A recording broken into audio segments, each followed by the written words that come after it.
barnaamijka ogaalka dunida. يا نفس إن لم تظفري لا تجزعي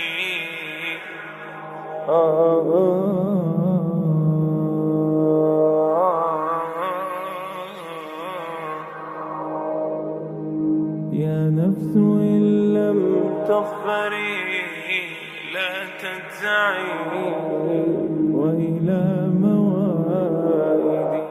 magacaygu waa Kalaash, waxaan ahay Cawaan. Su'aashaydu waa maxay muslimiintu u rumaysan yihiin in Ciise calayhi salaam la dhalay aabba la'aan, iyadoo Quraanku leeyahay Alla leeyahay Alle waa ka bilaabay abuuridda samaawaadka iyo dhulalka, sidee buu ugu ahaanayaa wiil isaga oon xaas lahayn? walaalka su'aal buu na weydiiyey oo ah in muslimiintu rumaysan yihiin in Ciise calayhi salaam la dhalay aabba la'aan, iyadoo Quraankuna leeyahay sidee Alle ugu ahaanayaa wiil isagoo aan xaas lahayn. arinta ku saabsan dhalashada mucjisnimada Ciise calayhi salaam, Alle wuxuu ku leeyahay suuratu Aali Cimraan suurada 3 aayadda 47 markii Maryam ay dhahday nabadgelyo Allah dusheeda yeelay, sidee Rabbiyo wiil igu ahaanaya iyadoo qofna itaaban? jawaabta xagga Alle ayay ka imaatay iyadoo Jibriil loo soo dhiibay, idha qadaa amran fa inma yaqulu lahu kun fayakun. haddii Alle arin xukmiyo ku yiraahdo ahaw wuuna ahaadaa. isla sidoo kale Alle wuxuu ku leeyahay suuratu Aali Cimraan suurada 3 aayadda 9 Alle wuxuu leeyahay inna mathala Ciisa 'inda Allahi kamathali Aadam khalaqahu min turab thumma qala lahu kun fayakun.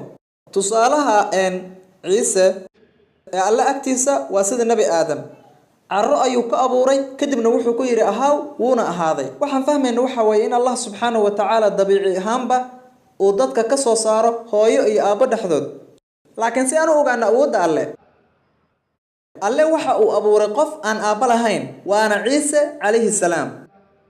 tusaale kale oo mucjisada Allah ah, Alle wuxuu abuuray qof aan lahayn aabba iyo hooyo, waa nabiyullaahi Aadam calayhi salaam. balse sidaad ogtihiin waxa Quraanka lagu sheegay in Allah uusan cunug lahayn, sidoo kalena uusan xaas lahayn, sida Quraanku leeyahay haddii Allah raxmaanka wiil u sugnaaday aniga ugu horeeya kuwa caabudaya. macnaha aayadu maahan in Ilaah wiil leeyahay, balse waxay leedahay in Allah subhanahu wa ta'ala uu waxba dhalay. maxaa yeelay wax dhalidu waa tilmaan hooseysa oo ay nooluhu leeyihiin. waa arrin u baahan in laba qof isku tagaan si arrintaas loo xaqiijiyo. isla sababkaas Allah wax ma dhalo. Allah subhanahu wa ta'ala xaas ma baahna.